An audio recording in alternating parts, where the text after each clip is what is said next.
Ce soir, demain, le 17e jour du mois de Tammuz, ce qu'on appelle le jeûne de Shiva Asar B'Tammuz. C'est aussi le début des 3 semaines de deuil, qui termine avec le jeûne de Tisha B'Av, qui correspond cette année au 30e jour du mois de juillet, qui était le jour dans lequel, malheureusement, le premier et le deuxième Beth Amikdash ont été détruits, brûlés. Donc ce sont 3 semaines où le Ham Israël est endeuillé, et durant cette période, différentes coutumes, on ne fera pas de mariage, on n'écoute pas la musique, on ne se coupe pas les cheveux, on n'achète pas de nouveaux vêtements. On évite toute fête, bien sûr, sauf les fêtes qui sont reliées à une date particulière. Par exemple, le Brit Mila ou le Pidyon Haben, le 8e jour, le 30e jour, une Bar Mitzvah. On va fêter les fêtes, mais on va minimiser l'écoute de la musique, même durant ces fêtes. Regardons un peu ce qui est arrivé durant ce jour même de 17e jour du mois de Tammuz, qui est demain. La première chose que nous connaissons, c'est le fait que Moshe Rabbeinu, quand il est descendu avec les tables de la loi, après la fête de Shavuot, 40 jours plus tard, il a vu comme Ham Israël, malheureusement, a fait le veau d'or, le péché du veau d'or, et là, il a brisé les tables de la loi. Plus tard, juste avant l'exil babylonien, c'est le jour où, malheureusement, on ne pouvait plus amener les sacrifices au Beth Amikdash par manque d'animaux. Apostomos, qui est considéré en général,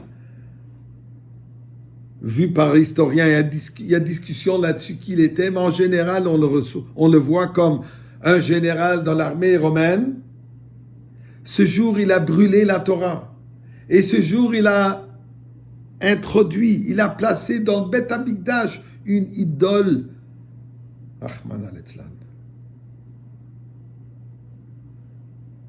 Durant la destruction du 2e temple, les Romains ont réussi à faire une brèche dans les murs de Jérusalem que 3 semaines plus tard a culminé en la destruction du temple. D'après le Talmud Yerushalmi, le Talmud Jérusalem prétend aussi que le premier Beth Amikdash est aussi relié à ces 2 dates, le 17 Tammuz et le 9e jour du mois de Av. Plus tard dans l'histoire, nous trouvons d'autres calamités. Dans l'année 1391, plus de 4000 Juifs ont été tués dans la ville de Toledo, en Espagne. Dans l'année 1559, le quartier juif de Prague fut brûlé et détruit. L'année 1944, le fameux ghetto de Kovno fut liquidé et envoyé au crématoire.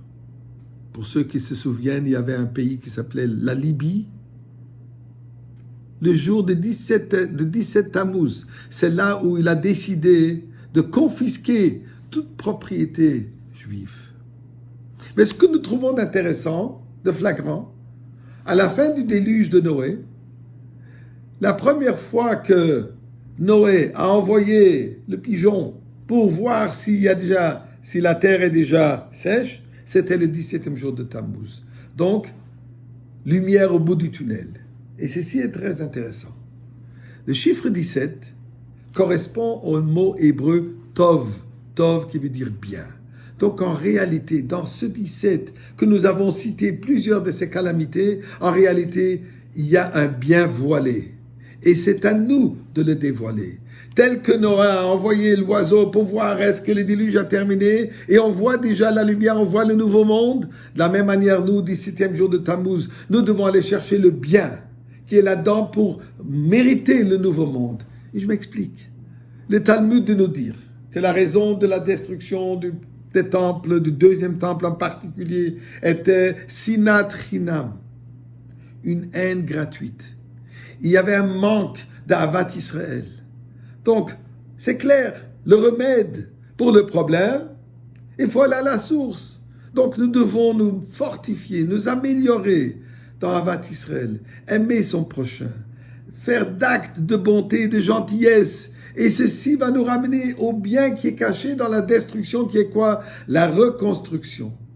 Et Ashgacha Pratit, comme on a eu l'occasion d'en parler hier, demain c'est aussi la conclusion de Rambam, de l'étude de Rambam, les 39 cycles de l'étude de tous les jours, de 3 chapitres, le 13e cycle de 1 chapitre tous les jours, et on va conclure. La conclusion du Rambam, elle est quoi? La venue de Mashiach. Alors avant tout, je vais vous inviter de participer ce soir, si vous êtes encore en Galoute, vous pouvez rentrer dans le site rambamsiyum.com et vous allez pouvoir participer dans le Siyum global. Et que Dieu nous aide, que nous avons déjà globalement le Siyum, la conclusion de l'exil.